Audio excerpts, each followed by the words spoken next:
Everyone, and welcome to this brand new edition of the Pro Wrestling Show. I'm your host Kendra Dix, and this is the new set. So we got T-shirts in the back and a poster, wolf poster of the greatest professional athlete in the world today, and I might add, who is the pre-order for your WWE 2K18 will be in stores. I think it's in stores, not in stores now, but you can play the game now. That's a block, but it'll be in stores on this Tuesday, on the 17th of October. But so this is a new set. This going forward, this is gonna be a new set. Instead of me going to alternate universe sometimes on different shows, and you might see this on Gaming Spotlight, where I might be more it'd be my intimate setting. But other than that, let's get to what you came for, the news and reports and the hot topics. All right, let's start with the Raw Ring Report. On this week's Raw Ring Report, on the end of Raw last week, the WWE teased a reunion of sorts for the Shield, and they kind of closed right there. So when Raw had began, it began with the Miz, starring Miz TV off with Sheamus and Cesaro. And they talking about beating down who they're vying for, Rollins and Ambrose, the Raw Tag Team Champions, and won their titles back. And they explained their actions on what they did to Roman Reigns. And it prompted the Shield to come out and destroy Miz, Sheamus, and Cesaro up. And it was like they have signaled and said, we're back. So that was a good showing, but we'll have a little bit more to share later on the report. Alexa Bliss continues to mock Mickie James on being old in the business. Now everyone knows that Mickie James is no stranger to, wrestling and stuff like that, but Alexa Bliss went too far by showing that Mickie James is way past her time. But Mickie James promised that she will show Alexa that she will become a 7-time women's champion at TLC. Now, Mickie James does that. She will win the original women's championship, the Divas championship, and the newly formed Raw women's championship that was sort of like a spin-off of those two past titles. So, can Mickie do it? We'll find out at TLC. Emma, speaking of divas, speaking of women wrestlers, not divas, speaking of women wrestlers, Emma wins the fatal 5-way elimination match. She defeated Nia Jax, Bayley, Alicia Fox, and the boss herself, Sasha Banks. Now Emma comes to meet Asuka, who's debuting on the Raw brand, the undefeated Empress. So there's going to be an interesting match to see Asuka coming into the WWE on Raw to make an impact and hopefully might go for the women's championship. They're not doing it too fast right now. They're taking it slow steps. So that's a good thing to know. Also, Jason Jordan defeated Carl Anderson and got beat up for his troubles, with Luke Gallows helped him out and aid. So I don't know what that storyline's going to progress into. Braun Strowman was in action this week when he took on Matt Hardy. Braun won in the decisive win, but at the end, Braun got caught up with the Shield, which had them all had matching T-shirts. Where in the beginning they had different T-shirts, and now they got their all matching shirts. And they attacked Braun and powerbombed Braun into the ring. Yikes! Yeah, Braun. After the break, Miz had showed concern that he couldn't beat the Shield by himself, and Braun Strowman came in Kurt Angle's office and said, hey, I want a match with the Shield. So Kurt Angle said, hey, the Shield said they can take on multiple guys, so we're going to have this, a 4-on-3 handicap match at TLC, in a TLC match. So it's going to be really awesome to see the Shield take on not only the Miz, not only Sheamus, not only Cesaro, but Braun Strowman in the mix. It's a numbers game. How could the Shield be impossible to do it? So we'll find out, because Shield has done beatings to likes of legends such as The Rock, The Undertaker, Kane, Daniel Bryan, John Cena, Ryback. They made and then in all that certain Indianapolis, That's when they debuted at Survivor Series. That's when they broke up, and that's when they reunited. It was a monumental moment. Indianapolis should be proud of themselves of forming the Shield as what they do. Those three guys, three world champions, three former world champions in the map. And at the end, the Cruiserweight division was spotlighted, where Enzo Amore defended the championship against Kalisto, who made his debut on Raw last week. And Enzo had defended in a lumberjack match. It didn't pan out for Enzo. Enzo lost due to that. But Enzo blamed the Cruiserweights, then himself losing the championship. Now Enzo has re-invoked his rematch clause at TLC to go against Kalisto. So, hey, who knows what this going in Brock 2. Hey, it's getting better and better. Raw featuring the Cruiserweights in the main event. The Cruiserweight division getting that spotlight that they want so deservedly. But it's take time and take measures to get to that point. All right, let's move over to the SmackDown report. On SmackDown this week, it was the fallout after Hell in a Cell. Now, before we get to what we got to get to, the Usos was in the cell, the first match of the cell, and they regained the SmackDown Tag Team Championships for the third time, a record-setting third time, over the New Day. And the New Day and the Usos had that mutual respect for each other. So that was a good signing. And that led to challengers. Every tag team on SmackDown, Gable, Benjamin, the Hype Bros, the Ascension, Breezango, all of them came out to validate their case to be the next contenders. So Daniel Bryan, the GM of SmackDown, decided to do a tag team match, danceway match, and ended up being Gable and Benjamin getting that shot at the SmackDown Tag Team Championships in the near future. So, okay. Now, the main reason why we had the SmackDown report is because a good guy turned instantly bad.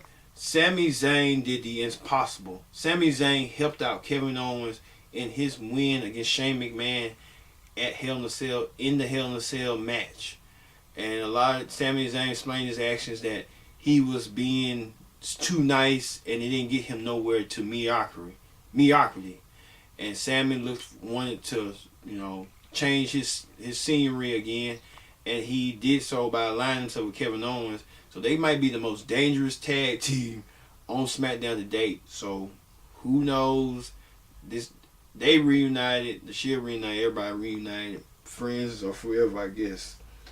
Also, Randy Orton teamed up with Shinsuke Nakamura against Aiden English and Rusev.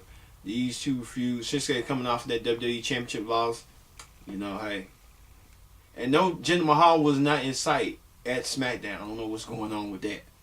So, who knows? You got your champion and he's not appearing on SmackDown. But Randy Orton and Shinsuke won over the heels. So, okay. Bobby Roode has had enough. He wanted to call out Dolph Ziggler, but Ziggler came out and said that you're not worth my time nor my patience. So Dolph Ziggler and Bobby Roode, where do we go from here? It's quite interesting to see that Ziggler and Roode and Jinder Mahal was in a dark match later that night after the show was over with. Is that giving me a protest sign that that's going to be the next to come? So I don't know. Things can change on the fly. Natty gets personal with Charlotte. She tried to call the SmackDown Women's Champion, tried to call out the Charlotte about her father's health, and it took Charlotte to a boiling point to just attack Natty and kind of like snap, crackle, and pop. So it's going to get tension up with the women's division and stuff. And Becky Lynch and also Carmella was in action, and I think Becky Lynch won. Yeah, she won. So the SmackDown Women's Division heating up with that. And finally, Baron Corbin defeats AJ Styles in his first U.S. Championship defense, and he cheated, but he did what he had to do and won with the end of days. And everybody wondering that is AJ next in line for world title contention for the WWE Championship. You know, we'll never know. But Baron Corbin proving the haters wrong, to eat their words, and making sure that Baron Corbin is the one who's going to take the U.S. title to new heights. All right, that ends the SmackDown Ring Report. When we return, we're going to have hot topics. The GFW, Impact Wrestling Ring Report. This is the Pro Wrestling Show. Stay tuned.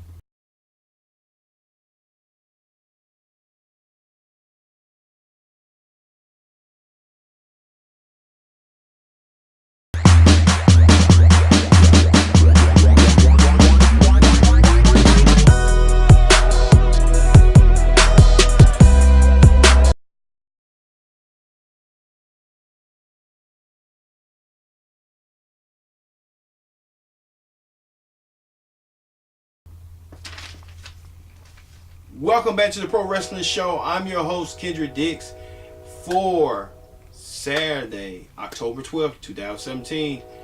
Let's get to the hot topics. On hot topics this week, is it a fact that Neville is leaving WWE?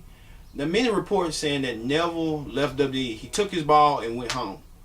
We heard that saying before. Now, Neville didn't appear on Raw. He didn't appear on 205 Live. But most people said Neville was asking for his WWE release, according to Ryan Sheets of Pro Wrestling, the Ryan Sheets, so Ryan Satin or Ryan Sheets or whatever. So we continue this development story as more information to come on Neville's release, if that's the case. Is it possible Ricochet might head to the WWE? There's been reports Ricochet, former star of Neutral Underground, as Prince Puma, could be making his way towards WWE. He made this he made this picture of him and Triple H way back when. So it's kind of interesting to see if that's going to happen, because he is a phenomenal talent. Dave Meltzer gave him and Will Ospreay match of the year for their match. So hey, who knows? Who knows? Jimmy Jacobs. Everybody knows who Jimmy Jacobs is if you know from Ring of Honor days.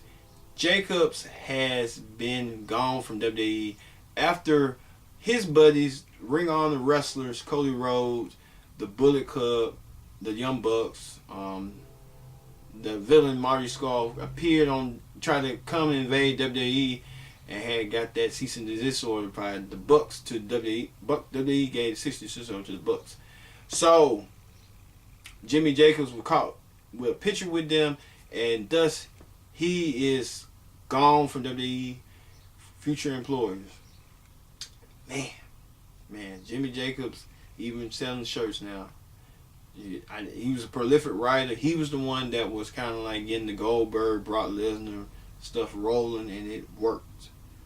And he had also got heat for a personal sabbatical or something like that. But you know, who knows? Wish Jimmy the best of luck. He might go back to Ring of Honor. Who knows with the land for Jimmy Jacobs. Ronda Rousey teases that she may head WWE. She was in an interview with TMZ and said, "Hey, I'm interested in WWE. You never know. Put your chips hard. Take a look." Well, we will tell when Ronda comes to WWE. It's going to be impactful. It's rumored that she might feud with Charlotte for the SmackDown Women's Championship at WrestleMania, so that's going to be a possibility. And there was a lot of possibilities that she was going to go against Stephanie, but now that's kind of, plans have changed and shifted. Speaking of that, Stephanie McMahon had mentioned in a women's teleconference conference that, you know, the WWE listens to people on the fly, and they go by what the people want. And Stephanie appeared at that event, and it's much saying that is kind of the truth and stuff like that. Is Conor McGregor another UFC boxer that's in WWE? There are rumors and reports that Conor might put his eye on the ball and come to WrestleMania in New Orleans for next year's 34 edition. So this is good reports that these two former MMA stars, one from the males division and the women's division, Ronda Rousey and Conor McGregor could possibly go head up WWE. They got the personality, they got the look, they got the athleticism. Let's see what they can do in the WWE ring. They done it with Lawrence Taylor before. They done it with Floyd Mayweather. They have done it, I think, in WCW with Dennis Rodman and the mailman Colin Malone and what's his name, Reggie White and Kevin Green from the Panthers, Panthers way back when. So, and also the Fridge, William Perry. So, two sport athletes have come and crossed over to their sports and came into wrestling, and wrestling made them look good. So you never know. And finally, on the Hot Topics report, Impact Wrestling launches the Global Wrestling Network. It's the alternative wrestling network to the WWE network. So they want to have this historic library of all things Impact, TNA, and more stuff like Border City Wrestling, Independence, and stuff. So it's a good look for Border City Wrestling. Well, for Impact Wrestling and all of wrestling. So they did a media conference call. Josh Matthews kind of elaborated to what his plans is. What do he see this tenure of this wrestling network, trying to make it different from the WWE network, and who knows? That's a good look. All right. When we return, we're going to have the Impact Ring Report. Stay tuned.